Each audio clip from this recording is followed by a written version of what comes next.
Если ты стоишь на месте, то по факту ты двигаешься назад. Мешать алкоголь и развлечения вообще самое оно. Ты должен любить свой бизнес, вот влюбиться в него как в мужчину. В принципе, можем заканчивать. Когда не получается, что происходит с миром? Ни Ничего хрена! не меняется. И самое главное, почему ты считаешь, что не получится? Привет всем, меня зовут Дарья Шалгимбаев, и вы на моем YouTube-канале. Новости инфобизнеса, изнанка создания образовательных проектов, сильные эксперты и классные курсы — все здесь. Этот подкаст создан для того, чтобы дать голос сильным, успешным предпринимателям, у которых обычно очень много времени на работу и очень мало времени на проявленность. И мы все страдаем от того, что мир не видит их проектов. Мы делаем это для того, чтобы вы поняли, как работает методология и как она помогает сильным экспертам и сильным проектам стать еще сильнее и успешнее. Сегодня у нас в гостях София. Привет, Даша. По сценарию я должна говорить, какая ты классная, но в первую очередь я хочу сказать, что с большинством моих клиентов мы дружим, и с Софией в том числе. Перед тем, как мы начнем, я хочу тебя поблагодарить, что ты вообще здесь уселась и приняла эту авантюру, потому что для меня это очень трепетно и очень важно. И я рада, что первый наш гость именно ты. И чтобы наше настроение было светлее и ярче. И вообще у нас завтра 8 марта. Да. Спасибо большое. Ой, красота, приятно быть твоей первой. Давайте я вам Софию немного представлю. Кроме того, что это роскошная женщина, моя прекрасная подруга, это владелица 4 салонов красоты в Чехии, которые работают на автомате. По сути, перед вами не только лидер рынка, но и прекрасная женщина. И сегодня мы поговорим не только о методологии, курсах и бизнесах, мы поговорим о важных вещах для женщины в бизнесе. Сейчас я замолкаю и даю Софии возможность поделиться ее историей. Так, история у меня длинная. Начать, наверное, с самого начала начинать я не буду. Я живу в Чехии уже очень давно. Более 20 лет живу в Чехии. У меня родители предприниматели серийные, и я всегда смотрела на них и понимала, что мой путь — это тоже предпринимательство, но туда нужно было прийти. Я с 16 лет работаю в сфере услуг, не столько потому, что мне нужны были деньги, а сколько мне было интересно вот объять весь этот мир, попробовать разные вообще виды деятельности, и, в общем-то, так получилось, исторически сложилось, что 7 лет назад я открыла свой первый салон, не имея опыта ведения бизнеса, не имея опыта работы в бьюти, не будучи мастером, просто потому что увидела дыру в рынке. Это потрясающе. И сейчас эта дыра заполнена. Даже нет, вру. Эта дыра пуста до сих пор. Потому что в Европе очень большая проблема с тем, чтобы сходить куда-то и навести красоту, если ты не знаешь кого-то из своих. И София заметила ее в то время, когда мы думали, что эту проблему решить невозможно. Слушай, я могу сказать, что ситуация в последние годы немножечко поменялась, потому что поменялась экономическая, политическая ситуация, и, в принципе, рынок меняется. Наверное, сейчас я бы не выходила на рынок бьюти в Европе, по крайней мере, про Европу не знаю, но в Чехии я лично бы не выходила. Тогда это было максимально актуально, и, собственно говоря, у нас получилось построить сильный бренд, к нам обращаются огромные компании, мы сотрудничаем с Sephora, с Netflix, мы делали ногти в прошлом году Зои Кравиц и другим голливудским звездам, при том, что мы себя не позиционируем как премиум-сегмент. Смотри, у тебя же все классно, у тебя потрясающий бизнес, созданный в нужное время, в нужном месте, он автоматизирован, то есть ты в салоны уже не ходишь, по сути. Что еще-то делать? Уже жизнь удалась, можно сказать. Знаешь, я с этим не согласна, потому что я считаю, что если ты стоишь на месте, то по факту ты двигаешься назад, потому что все конкуренты, все люди вокруг тебя, они развиваются, они придумывают новое, они растут, и если ты такой решил почивать на лаврах и больше ничего не делать, то очень скоро стагнация перейдет уже в то, что твой бизнес начнет гнить, и в итоге как бы плюсов от этого никаких для тебя нет, поэтому да, бизнес автоматизирован, но моя задача сейчас уже стратегическое мышление, то есть я думаю, что мы можем сделать так, чтобы стать лучше. И вот одна из идей, которая пришла к нам в прошлом году, это создание клуба для наших клиентов. Вот ровно на этой точке мы с Софией и сошлись, потому что, казалось бы, я методолог, который работает исключительно с онлайном, и София из абсолютно твердого бизнеса, где мы могли пересечься, а пересеклись мы ровно в клубе. София захотела со мной посоветоваться, насколько же эта идея имеет место быть. Вернее, спойлер, мы выясним, что идея имеет место быть. Вопрос, как ее реализовать в твердом бизнесе и для чего это надо, потому что тренд на клубы идет сейчас и в СНГ, все хотят себе делать клубы, все чувствуют, что у людей меньше бюджета, что им нужно что-то постоянное, что они нуждаются в человеческом контакте. Так вот, из каких соображений ты решила, что вам нужен клуб для того, чтобы двигаться дальше? Ну, ты знаешь, сейчас, в принципе, макротренд на комьюнити. После того, как случился ковид, очень многие люди, они сели дома, да, на хоум-офисе, и большинство, ну, какой-то процент так там и остались. Соответственно, у людей дефицит общения, они хотят находить людей, сходных для них по интересам, общаться с людьми из того же социального круга, собственно говоря, те, кто тоже выбрал салон наш, для которых это отозвалось по ценностям, вот и все. То есть ты выбираешь, потому что ты такая: о, мне вот этот салон отозвался, я сюда буду ходить. И туда приходит девочка, которая, собственно говоря, твоего же возраста, и ты можешь с ней познакомиться. Но как ты это сделаешь, находясь в салоне? Ты же не будешь сидеть и говорить, типа: привет, а как тебя зовут? Понятно, что нет. И мы решили дать нашим клиентам как раз-таки вот эту возможность обрести новое окружение людей, которые им близки. Класс. Слушай, а ваш клиент это кто? Ну, то есть мы же все понимаем, что в бьюти ходят девочки. Ну, и при этом в разные салоны ходят очень разные девочки. Как вы видите вот своих девочек? Ну, наши девочки самые любимые, самые лучшие. У нас клиент — это чешка, девушка, чаще всего возраста чуть постарше, где-то 25-35-40 лет.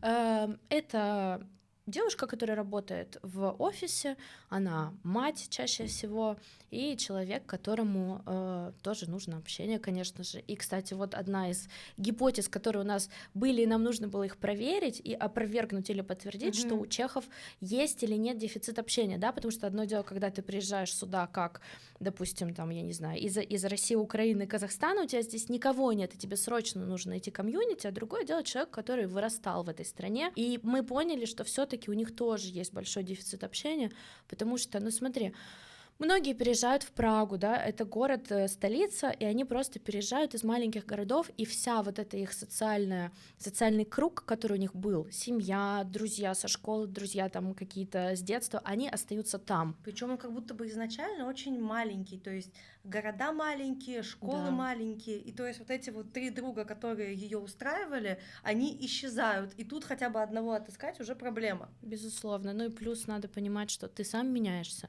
и меняется то, какие люди тебе подходят, понимаешь? То есть со временем друзья детства, они могут от тебя отдаляться, потому что вы просто растете в разные стороны. Да.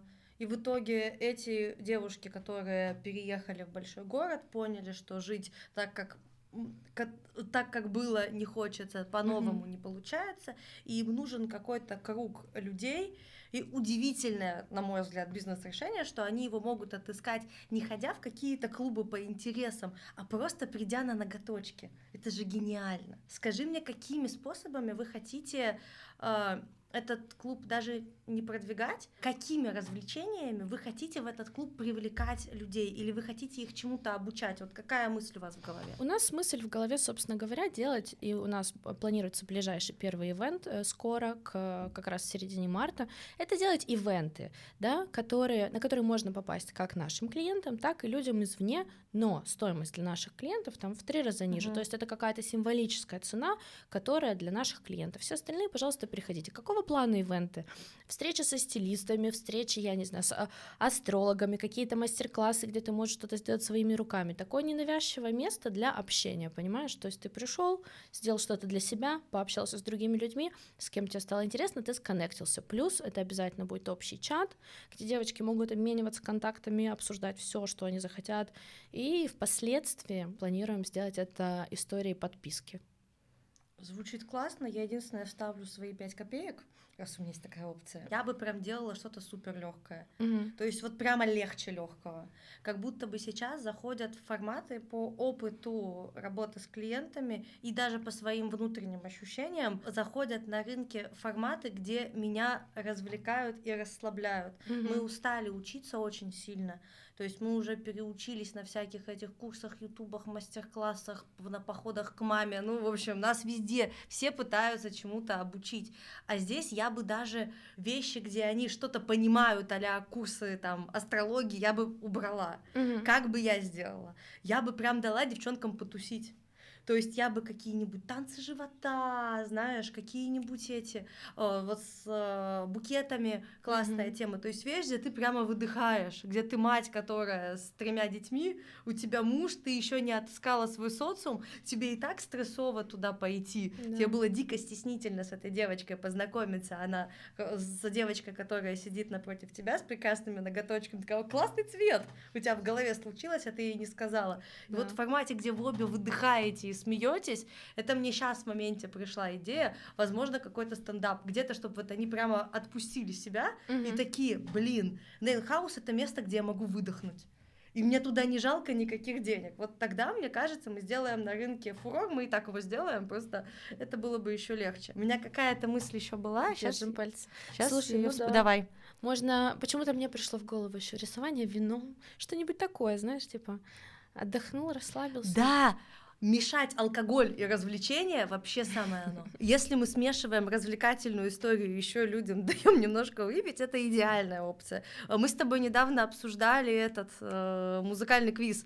Да. Я была на одном мероприятии подобного формата, мне было дико интересно сходить, я ушла в жутком разочаровании, потому что там было больше квиза, чем развлечения. Они мне давали песни в обратном порядке, они давали песни, которые я не знала, никто не знал. И мы в итоге через 5 минут после легкого раунда чувствовали себя идиотами. Да, это явно не цель. Это явно не цель. А когда нам с тобой сказали: ты можешь пойти одна, а можешь в команде, ты можешь ставить галочки в бланк, а можешь не ставить. Ваша суть — угадать песню и потусить под песню. Ну уж всем-то залом мы справимся. Ты такой думаешь: это нам надо, это нам надо. Вот. Согласна. И Да. поэтому эту историю хочется вносить в бизнесы, облегчать образовательный формат, потому что даже в этой истории мы учимся общаться. Просто мы учимся общаться, мы учимся по-разному взаимодействовать с людьми, с материалом. То есть мы развиваем больше мягкие навыки, чем твердые. Твердые мы доразвивались, хватит. Все думаешь, достаточно развито, да? Никогда не говори никогда, но как будто бы мы столько много развивали твердые навыки, что мы их разучились применять. То есть у нас случилась история, в которой твердые навыки есть, а применять их мы не можем, потому что нам стеснительно, мы не можем пойти к людям, мы не можем начать продавать. Вот это вот вся история. И то есть пора бы уже миксовать. Думаю, с клубом мы плюс-минус разобрались. Я хочу чуть поглубже уйти в твою историю, потому что она феноменальна.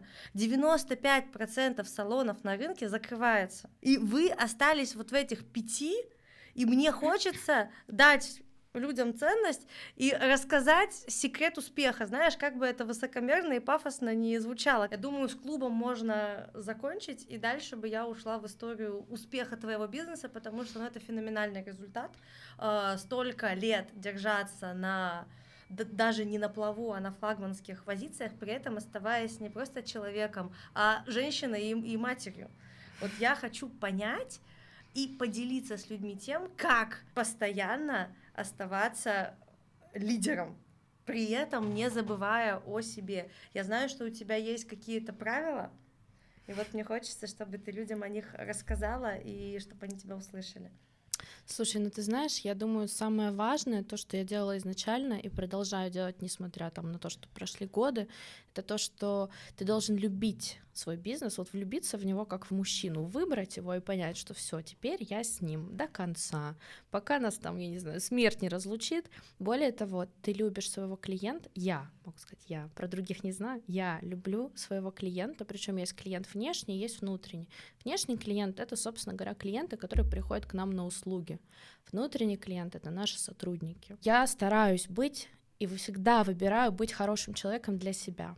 То есть очень часто разные были случаи. Люди подводили, люди врали, очень много было всего неприятного с сотрудниками. Я никогда никому не мщу, не прихожу, я не знаю, не отправляю на них проверки, не поджигаю звонки, не делаю ничего такого плохого. Честно, я считаю, что это выбор каждого, и быть хорошим для себя и для других, и, собственно говоря, любить клиента, всегда идти ему навстречу, потому Ну, что... слушай, рынок же работает по-другому. Как минимум чешский рынок работает по-другому. Не ощущаешь ли ты давление среди конкурентов или других предпринимателей в том, что ты, ну, условно не такая? Слушай, ну, может быть, как раз-таки потому, что он работает по-другому, у нас все получилось, потому что до этого у меня, как у клиента салонов, очень часто бывали ситуации, когда ты просто в слезах уходишь и говоришь: блин, это же не то, что я хотела, тебе говорят: ну, у вас плохой вкус. И ты такой: ладно, и все. У нас такого нет, мы всегда идем навстречу. У нас бывает до смешного, что есть клиенты, которые ходят каждый месяц им не нравится, и мы каждый месяц возвращаем деньги, переделываем бесплатно. Нет, пожалуйста, вы так не делайте, но таких пару человек есть, и пускай, хорошо. Действительно, если они нас все равно после этого выбирают, это же круто. Я вспомнила рилс, который мы с тобой сегодня смотрели, про пуховик. Да-да-да. А почему вы не заплатите за мой пуховик? Ну так нельзя. Оказывается, они были недостаточно клиентоориентированы. Конечно, можно заплатить, но не всем. Можно заплатить. Иначе останешься в минусе. Так, тут мы поняли, есть ли еще какие-то вещи, которые вот выглядят как правило? Ты знаешь, я думаю, самое главное — это у меня вообще бизнес стал расти и полетел в тот момент, когда я перестала следить за другими, вот за конкурентами. До этого я постоянно смотрела, а что они выставляют, а какие у них цены, а какие у них услуги, а какие к ним ходят блогеры. Вот мне прям надо было за ними максимально повторять. И потом я поняла, что, ё-моё, можно же смотреть на то, в чем мы можем улучшиться, где мы можем сделать лучше для клиента. Это вот как, знаешь, если следить за мужем или за собой, где будет больше результата? Ну, наверное, когда ты следишь за собой. И вот когда мы стали следить за собой, а не за ними, я теперь даже не знаю, что они там делают, что у них происходит. Я знаю, что происходит у нас. Я знаю, где у нас слабые и сильные стороны, и работаю над тем, чтобы усиливать слабые. В принципе, можем заканчивать. Она вам рассказала все. Потому что я сейчас сижу и ловлю ощущение, как будто бы ты мне ведешь консультацию, знаешь, такая: так, где мне как с сотрудниками что делать, как сделать, чтобы у меня работало, у меня уже мозг стал думать. Ну да, я веду консультации, но, конечно же, там мы обсуждаем более такие твердые вещи, знаешь, финансовые вопросы, все проверки, которые у нас уже были не один раз, и я знаю, как к ним подготовиться, как пройти.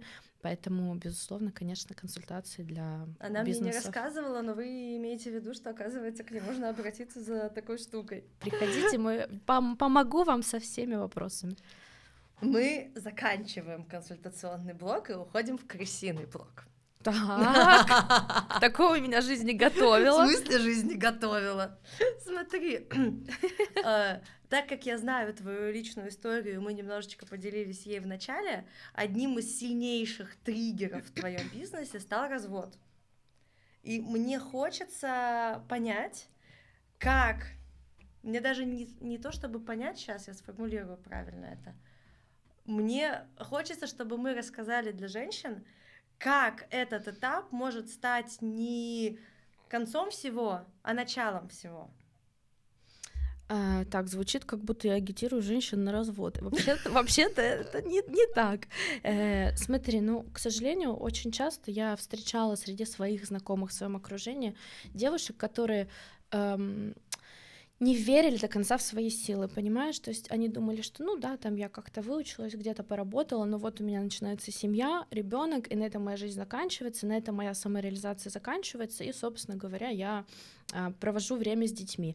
Я считаю, что это осознанный выбор каждого. Если человек выбирает, безусловно, быть матерью, Конечно. Это вообще супер, и это самая сложная работа в мире на самом деле. Но при этом я хочу, чтобы, как сказать, каждая верила и понимала, что все возможно, и верила в себя, и не думала, что вот есть один путь. На самом деле, женщина, у которой есть свое дело, оно не обязательно должно быть каким-то там мега огромным бизнесом, да, то есть какое-то дело, которое приносит самореализацию, удовлетворение, это абсолютно другой человек. И опять же, это человек, который финансово независим, от мужчины в наше время — это один из важных факторов, потому что решения, оставаться с человеком или нет, должны приниматься из, не из страха, что если я уйду, то я не смогу там прокормить себя и ребенка, а из того, что действительно ли я люблю этого человека и хочу продолжать с ним жить или нет.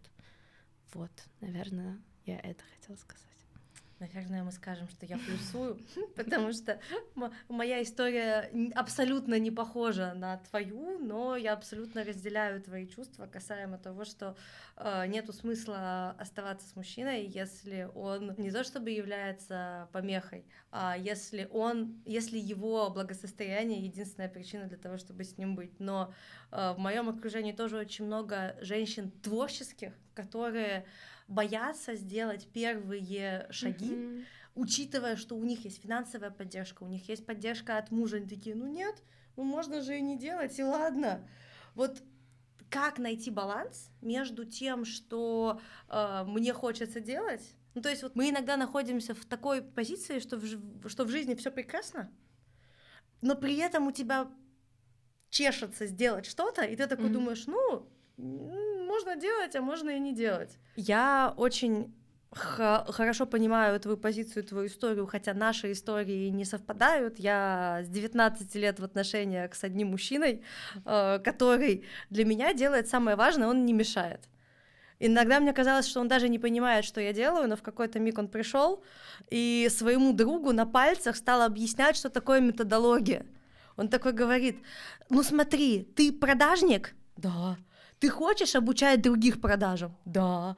Ты хочешь денег с этого? Да. Ну иди к Даше. Так я думаю, фига себе, он шарит за то, что я делаю. Поэтому для меня вот это вот ощущение, что или он не мешает, или он со мной настолько, насколько мне надо, это прям идеально. И я знаю, женщин — это часть из моих клиентов и часть из зрительниц, которые у нас, я надеюсь, будут. Обязательно. Я надеюсь, будут. Это момент, в котором у тебя дом полная чаша, у тебя есть финансовая поддержка от мужа, у тебя или нет ребенка, или он один, и вы в состоянии это уже как-то организовать, и у тебя есть в голове какая-то идея, но она не настолько сильно зудит, потому что дома все ок. И вот тут вопрос, как в моменте, как расти не от плохого, а от хорошего. Слушай, ну, во-первых, мне кажется, стоит представить, да, то есть, окей, у тебя хорошая жизнь, ты счастлива, довольна тем, что происходит сейчас, но представь себя через 20 или там 30 лет, когда вот... Мозгу эта цифра непонятна, через 20-30 лет ты, может, вообще где-нибудь умрешь в канаве. Представь, что ты там, я не знаю, уже состарилась, и ты оглядываешься назад и думаешь, блин, а я вот это хотела попробовать, вот это, а я никогда этого не сделала, потому что боялась, я не знаю чего, осуждения, то, что не получится, а на самом деле, когда не получается, что происходит с миром? Ничего не меняется, у тебя не получилось, ничего не поменялось в этой жизни. Ты попробовал, и у тебя, особенно когда есть поддержка, да, и финансовая, и в принципе психологическая поддержка со стороны мужа или там любого другого близкого тебе человека, то ты понимаешь, что даже если не получится, даже для тебя ничего не поменяется. То есть по факту вот цена ошибки, она такая маленькая, что ее очень легко можно допустить. И самое главное, почему ты считаешь, что не получится? Получится, ну на самом деле получится. Я считаю, что всегда это вопрос приверженности. То есть надо долбить в одну точку, пока если долго мучиться, то что-нибудь получится. Да. Это да. И сейчас, наверное, одна из последних мыслей, которые мне хочется донести, кроме того, что ты женщина, ты еще и мать. Есть такое. Да. У Софии потрясающий сын, который в этом году пойдет в школу. Да. И ты начинала свой бизнес, когда он был совсем совсем маленький. Я была беременная. Это очень маленький он был. Он был еще даже в минус. Его был минус год. Я помню эту историю, как ты зарплаты раздавала людям через 2 дня после Кесарева, прости господи. Было, да. И собеседование проводила в коляске. И вот, это же было непросто. И вот вопрос, как, будучи с ребенком, даже вот аж на таких ранних стадиях, у тебя растет 2 ребенка, по сути. Вот как их обоих вырастить и не долбануться? Кто тебе сказал, что я не долбанулась? Да нет, слушай, надо, я думаю, смотреть на все проще. Мне кажется, что очень часто мы придаем огромное значение всему. То есть вот если, я не знаю, я сегодня не провела достаточно времени с моим ребенком, я плохая мать. Если, я не знаю, я не поработала и не сделала 500 задач, которые я себе поставила, я плохой предприниматель. Но надо делать максимум из того, что ты можешь сделать. И совмещать все, просить о помощи, конечно же. Все молодые мамочки, вне зависимости от того, работают они или нет, я считаю, самое главное, чему они должны научиться, вот реально просить помощи. Вот здесь я прям хочу приостановиться. Ситуация, когда ты находишься в странах СНГ с мамами, папами, бабушками, это одна ситуация. А ситуация, когда пары, находящиеся за границей, рожают ребенка, это ситуация, в которой есть ты да я, да мы с тобой. Он ушел на работу, а я тут вот с этим не до бизнесом еще на том этапе, и этим ребенком. И ты не знаешь, как это все объединить. Вот просить о помощи в контексте человека, который живет за рубежом, это как? Мужа, няню, сады в определенном возрасте уже можно детей отдавать в садик. Не обязательно же сразу отдавать на целый день с утра до вечера. То есть есть возможность отдавать на пару часов, есть специальные мини-группы, выписывать бабушек. В общем, вертеться. Понятно, что да, быть матерью — это дикий тайм-менеджмент, да, работающей матерью — это вообще черный пояс. Сейчас у нас ребенок у няни, чтобы вы понимали, и мы по таймингу. Да-да-да, мне скоро его забирать. Да, бывает такое, вот сейчас, например, на этой неделе он у меня 2 недели сидел дома, потому что болел, а мне надо было проводить собеседование. Я врубала ему в одной комнате мультики, в другую комнату, в его детскую бежала, садилась по видео, по зуму проводила собеседование, низ у меня пижама, верх приличная кофточка. Так тоже бывает, а что? Приходится. Хорошо, что я не вставала, и они не видели, что я в пижамных штанах. Мне кажется, мы все на созвонах так. У тебя сверху, хотя бы худи, а снизу могут быть, в принципе, трусы, потому что ты проснулась и такая: здрасте, привет всем! Я последний раз кинула сторис, где рассказывала, что я не всегда выгляжу вот так. Я, когда над вашими проектами работаю, я выгляжу совсем по-другому. И я хочу, чтобы вы тоже это видели. И мысль, которую мне хочется донести этим подкастом, что мы прекрасны не только в контексте лучшего своего вида, а наш реалистичный вид и наши реалистичные действия тоже имеют место быть. Мне кажется, сейчас уже вот это вот всем так надоела картинка идеальная. У меня есть, я пару раз смотрела какие-то вот рилсы, знаешь, когда там идеальная женщина в идеальном доме с идеальными детьми, и вот у них все просто божественно. Ты на это думаешь, смотришь, сука! Я смотрю и думаю, когда-то здесь будет грязь или нет, пожалуйста. Это раздражает, реально. Мы все живые люди. Последнее, на что я залипла из контента, стоит красивая девушка, она вот прям модель. И на фоне нее что-то из фильма Балабанова. Она в какой-то боже мой, в коммунальной квартире. И она вся такая прекрасная, что-то там пляшет, липсинги поет, а на фоне нее 2 бабки срутся из-за сковородки. Там комментарии. Мне интересно, чем кончится конфликт. Вот я хотела сказать, комментарии это про бабок, наверное, да? Да. В итоге. Комментарии серии фильм Балабанова сошелся с девочками, которые смотрят Егора Крида. И вот такое наш мозг сейчас воспринимает. Да, 100%. Конечно, мне кажется, мы все очень требовательны к себе, и просто надо немножечко себя больше хвалить, меньше ругать. И транслировать то, что мы отъебались от себя, прости господи. О, что у вас тут матерятся? Да. Такой подкаст? Я? Да. Надо было начинать сразу. Я вообще не вижу смысла разговаривать о вещах и формулировать мысли как чат GPT, хотя я учу его, что мы можем материться и объяснять, как в саду, но в целом мне хочется, чтобы мы здесь были максимально живые, хотя это первый подкаст, и я сама проволновалась много и сильно, но мне кажется, что мы вошли в ту грань, когда мы немножко стерли эту формальную историю и первый раз сказали слово «сука». Значит, мы идем туда. Даша, я хочу сказать тебе комплимент. Я знаю, что это твой первый подкаст, ты про это говорила, у тебя все здорово получается, и я уверена, что дальше будет только круче. И ты молодец, что ты начала. Это же вот самое главное — начать и сделать этот первый шаг, как во всем. Не ждать, когда будет, знаешь, идеально. Просто взять, начать и пробовать учиться. Все классно, ты молодец. Что за плач? Подожди. Давай плачь.